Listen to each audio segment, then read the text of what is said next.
আদালত অবমাননার মামলায় অস্বস্তিতে কুণাল ঘোষ। কলকাতা হাইকোর্টের জারি করা রুল নোটিশ পেয়েছেন তৃণমূল নেতা কুণাল ঘোষ। নারকেলডাঙ্গা থানার মাধ্যমে নোটিশ পাঠিয়েছে হাইকোর্ট। নোটিশে বলা হয়েছে আদালত অবমাননার অভিযোগ জানিয়ে তাকে কারণ দর্শাতে হবে। কেন, কোন যুক্তিতে তাকে জেলে পাঠানো হবে না কিংবা শাস্তি দেওয়া হবে না তা জানতে চাওয়া হয়েছে ওই নোটিশে।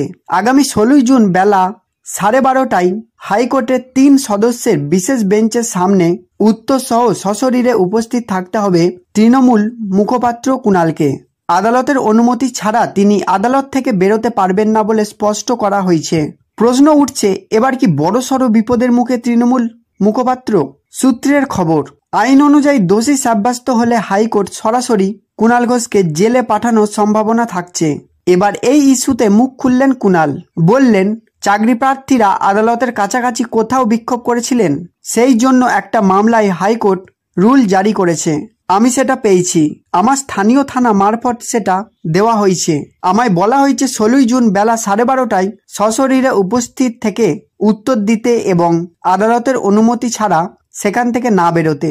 আত্মবিশ্বাসী কুণাল বলেন, আমি কোর্টে যাব এবং আদালতের অনুমতি নিয়েই সময় মতো বেরোবো। কুণাল যোগ করেন, আমি কোনো অন্যায় করিনি, ঘটনার দিন ছিলামই না, আমি চিঠি পেয়েছি, আদালত যা বলছে সে সব আমি মানব।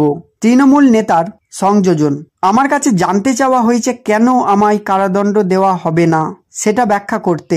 আমি আদালতের প্রতি পূর্ণ আস্থা জানিয়ে বলছি, আমায় কেন গ্রেপ্তার করা হবে না বা অন্য কোনো শাস্তি দেওয়া হবে না সেটা বিনয়ের সঙ্গে আইনি ভাষায় পেশ করব।